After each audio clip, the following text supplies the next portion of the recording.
Hello, and welcome once again to the Dental Marketing Mastery Series. This podcast is brought to you by dentalwebcontent.com and New Patients Incorporated. I'm Howie Horrocks, the founder of New Patients Incorporated. Along with me once again is my friend and partner and the president of New Patients Incorporated, Mark Dilatush. Hello, everybody. Welcome once again to our podcast. Boy, it seems like we've been doing a lot of these lately. Hey, Mark? Well, once a week. If you live enough weeks, they kind of run together.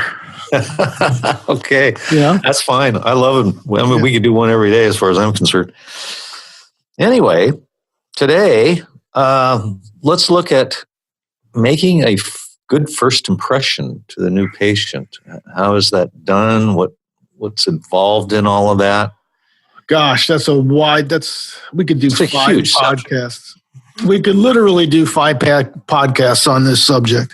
But so the subject is, or the question is how do I make a good first impression with a new patient? Yeah. Or how do I make a good impression? Let's not say first, because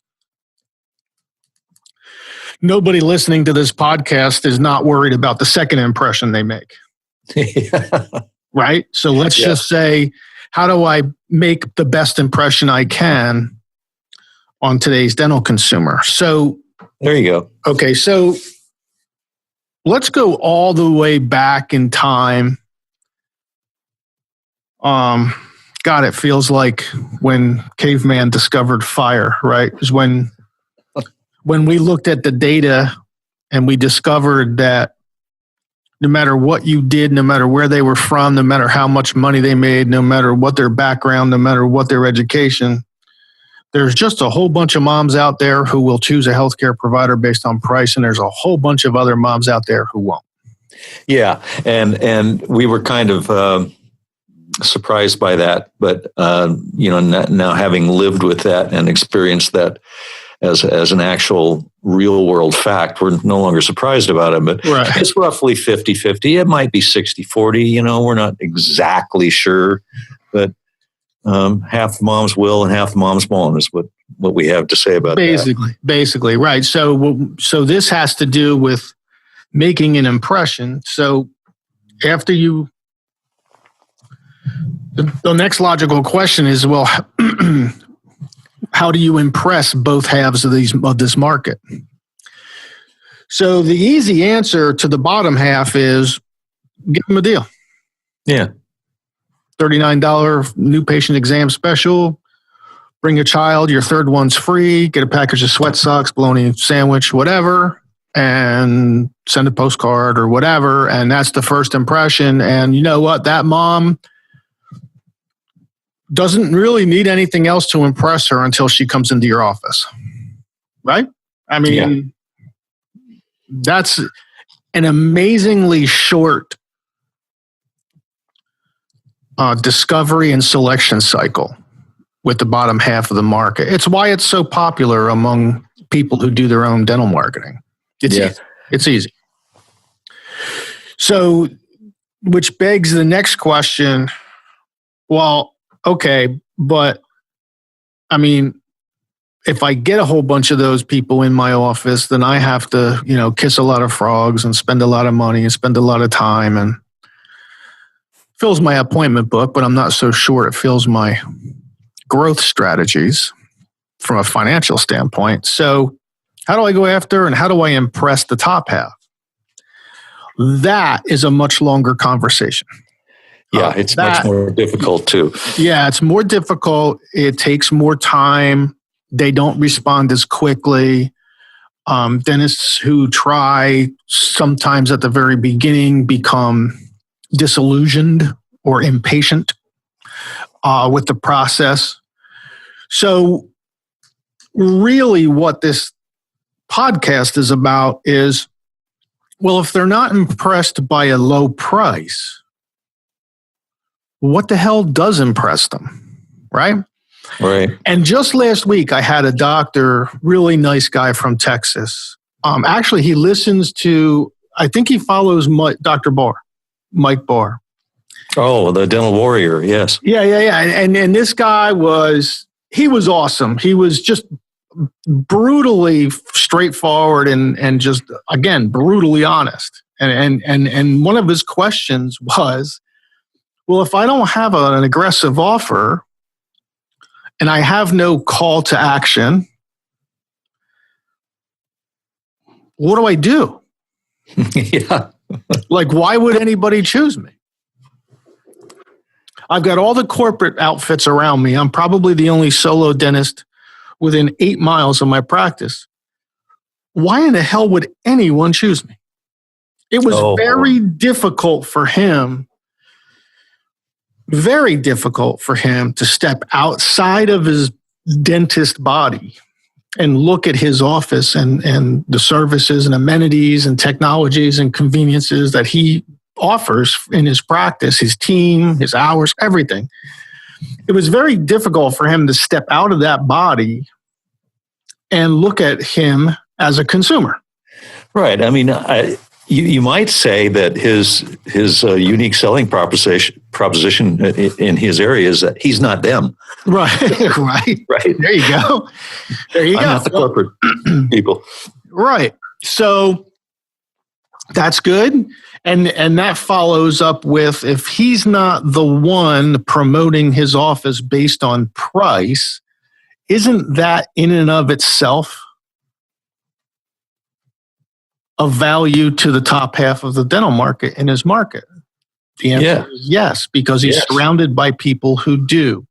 So the dentists in his market who are promoting their practices based primarily on a price incentive are all basically competing with each other in the mind of every mom in the market. Only about half the moms have already discounted all those offices because they don't want to select an office based primarily on a price incentive. Actually, they kind of look down at those offices, and they're looking for somebody who doesn't promote their practice that way, which Dr. Hero comes in and starts to promote his office in a different way. So now we get into, how do we make a good first impression?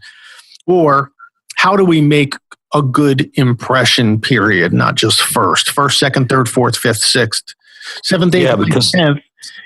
Sometimes you don't know what the first one is. Yeah, and Howie and I will tell you that, when is it a good time not to make a good impression? Yeah, exactly. Right. I mean, so if you're in business, you grow, by creating good impressions all day, every day, as best you can. And if you don't, you fix them. Right. So with that as the backdrop, so how do you impress those moms? Well, the first way you impress them is by not promoting your office based primarily on a price incentive. That's the first way, because they will negate you. They will subtract you from their mind if you do. Okay. By giving them a menu of things you can do for them, not things you did for yourself, not things, not the education you got or where you got it, not all this, not you, right? But all the things you can do for them.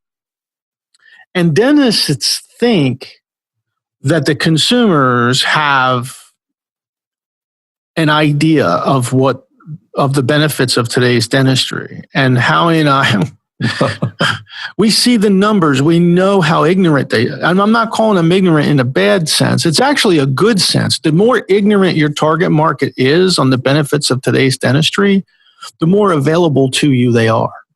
Yeah. And Mark's right. They're not dummies. They just don't eat, sleep, and breathe dentistry like we do. Like you do. Right. Exactly. Right. Or like your hygienist does, or like your office manager does, or like your assistant does, or like everybody else in your dental office who obviously has their own opinions on what your advertising or your marketing should look like, act like, and feel like. Well, none of you are qualified. Sorry, but none of you are qualified to make that call, because you all are too close. You're too close to the issue. In order for you to truly see what's in the consumer's mind, you would almost have to erase your mind, because that's basically all they know. So here's the point. How do you impress? You introduce information that the person previously did not have. You introduce positive information that the person previously did not have. Now, didn't say it was all about your services. Services are important, but so is your convenience. The convenience you possess, the technologies you possess. How about the public relations assets that you possess? Like maybe last year you did dentistry from a heart, or maybe you went on a mission trip to Costa Rica or wherever. Okay. All of those things impress. There's different categories and subcategories of how to impress. You can go to our website, newpatientsinc.com. Under education, you'll see a download. There's free, there's all kinds of actually education on our website. One of them is a marketable attributes spreadsheet. And that is the statistical reference of what matters most to what matters least in the consumer mind. You will see on there how woefully ignorant they are on the benefits of everything that you do and not just your services, right?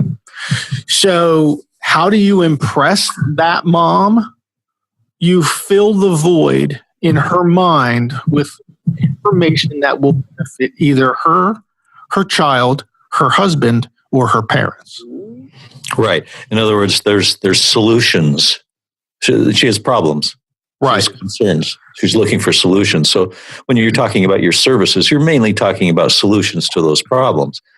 And like Mark said, to buttress all of this, you have PR assets, you have conveniences, which are really, this day and age, really important. Right. If you're not convenient, you're not going to get chosen. That's really the bottom line on that, right? Yeah, it's getting more and more that way. Yes. So let's go through a scenario. Let's just go through kind of a typical scenario. We'll go through two. Mom is looking for a dentist. She uses Google, perhaps on her phone, and she just types in Google near me or dentist near me in her Google, and of course, Google knows her geo.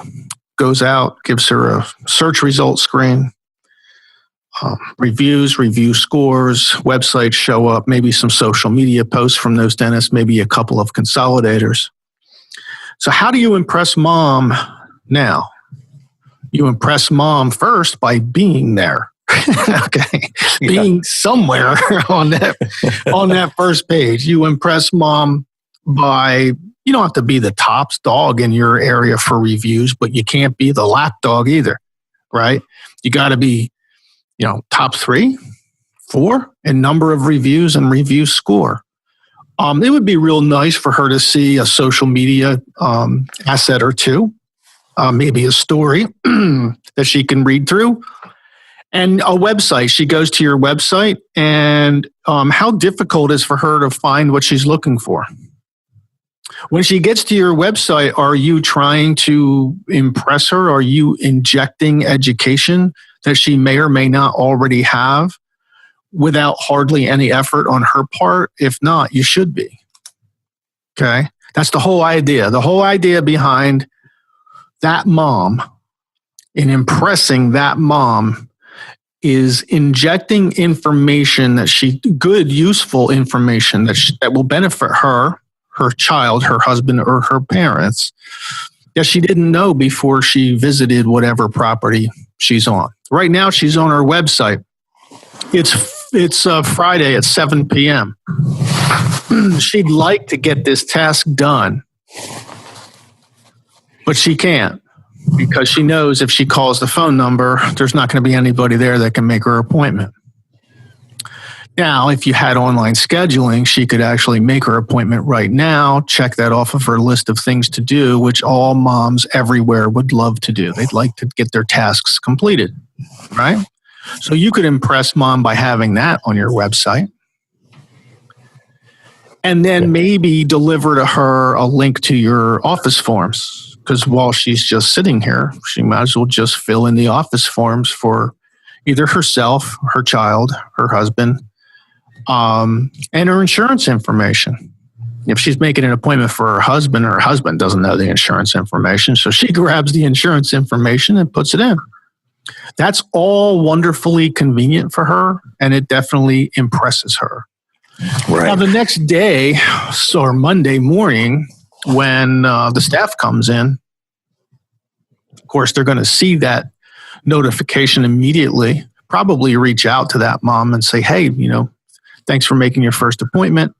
A conversation ensues, make sure she has everything that she needs, knows where you are, knows where the parking is, knows what you're right across the street from, make sure she has all the, okay, we'll see you at 3:00 on Thursday, whatever the appointment was. That's how you impress mom. A couple of days before she shows up, she gets a text confirming and reminding her. She doesn't have to do anything. She just says yes. It's very convenient. Very convenient. So then mom comes in. Mom comes in and is greeted usually by name.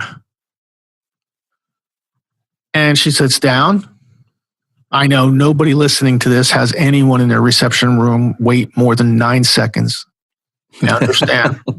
But let's just say that's a lie, because we all know it is.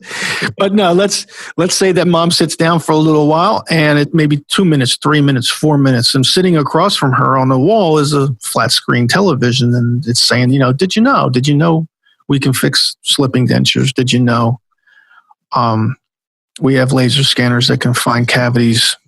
Did you know we can cure your husband's snoring? Did you know we can cure your husband's snoring? Whatever, right? You're just impressing her. You're just constantly impressing her with good, solid, useful, not before known information that will benefit her, her child, her husband, or her family, or her parents.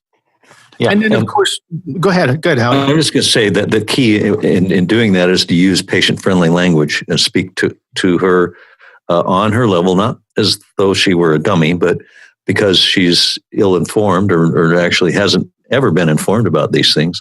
You have to explain things in a non-technical, non-dental way, which is oftentimes hard for a dentist to do. You mean you're not supposed to put the video of the implant surgery on your website? Well, yeah, that's probably not a good idea. Okay, all right. We joke, but I'm sure you can go find one. You know what, Howie? Why don't we take a break here? Absolutely. I was just going to suggest that. Don't go away. We will be right back. Hello, everybody. This is Howie Horrocks, and along with me is Mark Dilatush, the president of New Patients Incorporated. How you doing, Mark? Hey, Howie. How are you? This is the part of the podcast where we get to brag about our company. Yay. So sometimes it gets lost in all these podcasts what New Patients Incorporated actually does. We have, I don't know how many podcasts, 75, 80, one a week for well over a year. And all of you listen to these a half hour at a time, and you might lose sight of what we do. So here's the short answer. We do everything we're talking about in these podcasts on behalf of our clients. Okay. The podcasts are there for our clients, of course, just so they understand what the heck we're doing, but also for the doctors who are do-it-yourselfers. If you're not a do-it-yourselfer and you want someone to do this for you, newpatientsinc.com. There's an icon in the dead center at the top of our homepage where you can get a complimentary marketing plan.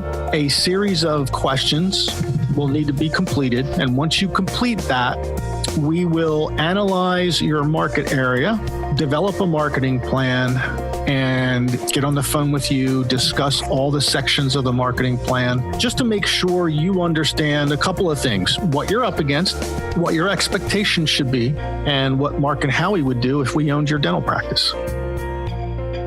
All right, my friends, our friends, how are you doing? We're back, Mark. We're talking about how to make a good impression. How to constantly make great impressions, right? Yeah. Has nothing to do with alginate, has nothing to do with trays, has nothing to do with goop, not that kind of impression. Yeah. I think we actually got ahead of ourselves. I mean, one of the ways that this deal is made or broken is the telephone. Well, yeah. right? I mean, let's back up one step. We missed a gigantic step, right? Let's say, Mom, it's not 7:00 on a Friday. It's actually, I don't know, 1:30 after lunch on a Tuesday, and she knows the office is open. She's sitting there staring at it on her phone, and she clicks call the office, and she calls to make her appointment. Unfortunately, the office is closed from 1:30 to 2:30 for their lunch, and it goes to voicemail. This happens hundreds of thousands of times. I mean, we see frequently. We see the data. We just assume, of course, we assume our clients are, a step ahead of everybody on the evolution scale, right? of all dentists, right? I mean, we joke around like that because they're our clients, right? But they're probably not. I mean, they probably suffer from the same exact challenges in their offices every other dentist does, right? Mm-hmm. So, they're missing their calls. So there's one way to impress Mom: answer your phone. Yeah. That during normal work hours, 8 to 5, Monday through Friday. How's that? Right? Yeah. Mom doesn't expect you to be there outside of 8 to 5, Monday through Friday. So, 5 on in the evenings and weekends. If you have your online scheduling there, that'll take care of those issues as far as missing the appointments. When you answer the phone, and this is now just answering the phone is one step to impress Mom. The second step is to be that. And people ask me this all the time. When we do seminars, I'll get an office manager who walks up to me invariably and says, "Have you ever worked the front desk of a dental office?" And I say, "Yeah, I have." And they look at me, "No, you didn't." Yeah, I have. I've been up at the front of a dental office. I've answered the phone. I know in like 3 days, I got bored of being happy all the time. Okay, because that's how you have to kind of be, right? Like, even though MetLife just denied an insurance claim that the doctor's been busting your stones to follow up on for the last 2 months, and there's a kid in the reception room who's totally unruly, and his mother's just sitting there looking at her phone, not disciplining the child. The child's about ready to throw the coffee table at some old person's head, right? And so you're already in a state of craziness in your own mind, and the phone rings. It's a new patient. You have to stop all that emotion and completely turn it around and be, "Hi, this is Mark. I can help," right? You have to be that person on the telephone. And it's difficult, but this podcast is about impressing Mom. What she's not impressed by is someone that clearly is emoting a negative vibe through the telephone, or chewing gum, or is very short. Hello. Doctor's office. Oh, that's the worst. Well, yeah, actually, it's probably down the list from the ones we've heard, right? Yeah. From the worst. So I'm not going to, look, you want to impress Mom? You got to do all of this right. You got to get her in the office with the right information. You got to do that right. It has to coordinate with your website. Got to do that right. When the phone rings, you need to answer it. When you answer it, you need to be supportive of the dentist. No matter what your mood is, no matter what happened on the way to work, no matter how much snow you shoveled out of your driveway this morning, you got to, and then when they come in, when the patient finally does come in, a little bit or tidbits of education along the way goes a really, really long way. Because if you talk to a dentist or an assistant or a hygienist, anybody in the back, if you talk to anybody and you say, well, would you rather have a patient just sit there and say nothing?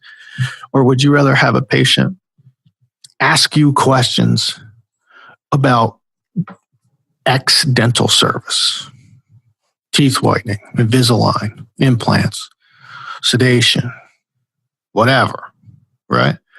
99.99999% of the time, the answer is no, man. I I hate quiet patients. They just sit there. You never know what they're thinking. You never know what they're doing. They just sit there. They don't ask you. It's like I have to do everything. I have to diagnose everything and treatment plan everything, show them everything. And they don't hardly ever open their mouth unless I'm actively doing the diagnosis. And so we say, well, that's where that information comes in. What you really want. Here's what you all really want. You want new patients who will come into the office, keep their first appointment, obviously. And when they get into the chair, actually open their mouth and talk to you and ask you questions about some of the things you do. Patients are never going to do that if you don't introduce the benefits of what you do to them first. Does this make sense? I hope this. It's like everybody's trying to skip that first step. They want to go right to, here, take my credit card. I trust you, which never happens. So you have to do all the little steps in order to get to that big step. Yeah, because without something to sort of invite the interest of the patient, what do they got to talk with you about? How much do you cost? And do you take my insurance? Do you take my insurance? And you want to obviously deal with those issues as well, but you need to expand beyond that to the whole world of marvelous benefits available to them with modern dentistry. Right, and I think there's a trap there that dentists get stuck in. Actually, I know there's a gigantic trap there where they say, geez, Mark, I really don't think there's these other moms.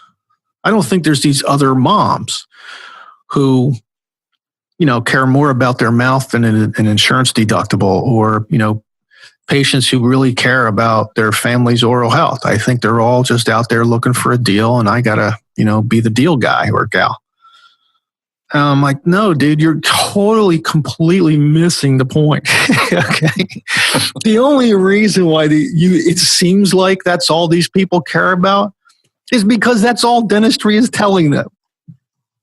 That's it. That's all dentistry is. If you go to our client offices, those clients will all look at you in the face and they'll say, yeah, I mean, some of them still do. They ask about cost and they ask about insurance. But for a lot of them, they actually get their work done. They actually ask us questions in the exam room. Sometimes they don't even wait. They ask it from the reception area. They're asking us these questions because we've introduced these questions to ask. They didn't know to ask them before. We interested them in something. And usually when a human being is interested in something, they ask you about it. They ask you questions about it. Yep. Like, hey, purple car. I want to buy a purple. Do you have any purple cars? Somebody had to tell that person that we have purple cars, right? Well, where are your purple cars? What kind of purple cars do you have? Do you think I'm a good fit for a purple car? Right?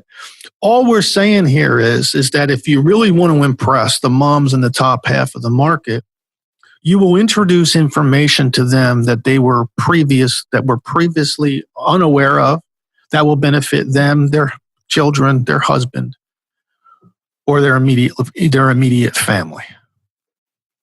Skipping that gets you the two questions. How much does it cost?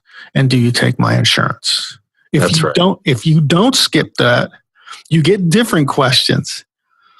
Hey, do you think you can straighten my teeth with Invisalign? Could you imagine if a patient walked in and looked at you and said, hey, doc, do you think you can straighten my teeth with Invisalign?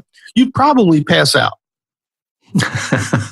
Because normally you have to do all the diagnosis. What do you like? What do you dislike about your smile? I dislike the gap in my smile. I dislike my crooked tooth. Well, we can do Invisalign. You have to go through all that crap, right? Yeah. Imagine your dental life. Imagine your dental career where patients actually ask you questions. All you got to do is introduce the right information, and then you get what you want. That's right. Well, we're going to end off there for today. We sure are glad to have you guys and gals out there in the audience, and we'll see you again soon. Okay? Bye now. We hope you've enjoyed our podcast today. You can find more podcasts on our YouTube channel, on Stitcher, and iTunes. Also on our websites, dentalwebcontent.com and newpatientsinc.com.